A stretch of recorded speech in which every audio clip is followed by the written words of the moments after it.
So picking back up from where we left off, and I'm going to refer often to the graph we saw here in our last video, where this is the maximum amplitude. Just to be clear, when I say this decreasing damping, what I mean is each of these lines, as we go from lighter to darker, is just us doing exactly the same applied frequency, etc., or exactly the same thing. We're just decreasing the damping of the system. So it's like us going from pushing in air to water to, sorry, for us pushing in something where there's a lot of damping, like, you know, water to air to a vacuum, etc. And that's what each of these curves are, just the same thing but with less damping. So okay, we call that phenomenon we were just talking about resonance. So the applied frequency which gives this maximum amplitude, so the applied frequency here that gives this maximum amplitude is called the resonant frequency. So there's a few nuances here. The natural frequency is the frequency the thing swings at, or the thing oscillates at. So for our mass spring system, or for this swing, it's the frequency something oscillates at when there's no damping and no applied force. The resonant frequency is the frequency the thing we get this maximum amplitude at. So this here, this here, this here, this here, each of those would be our resonant frequency. And it changes very slightly depending on the damping, and we'll talk about why that is in a moment. Sorry, resonant frequency.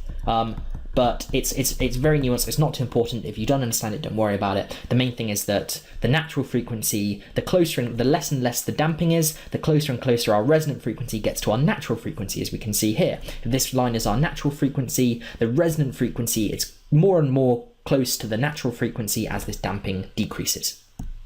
So that's the first thing. We call the applied frequency, which gives the maximum amplitude, the resonant frequency. And so far, this probably does just seemed a bit academic, right? We're just talking about some lines on a graph, and I've drawn some arrows, etc. But really, resonance can cause some serious issues. It's really something people have to think about a lot, and it's kind of everywhere. We've encountered a lot of stuff so far that was kind of stealth resonance that we didn't realise. It turns out resonance was even turning up when we were looking at electron transitions in atoms, etc. So it's really all over the place. So another thing we observe from this graph is that as the damping decreases, as I was just saying, the resonant frequency gets closer to the natural frequency, which is what we were saying here. And we also see that the maximum amplitude increases and the peak gets sharper.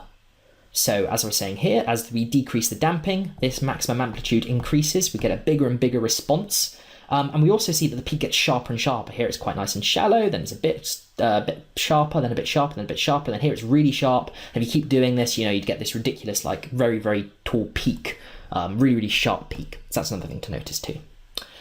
So for a system with very low damping, very, very low damping, or close to no damping, we see that the resonant frequency is... Sorry, I've written the same thing.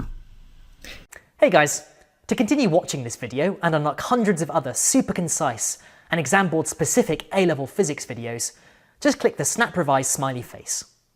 Join me today, and together let's make A-level physics a walk in the park.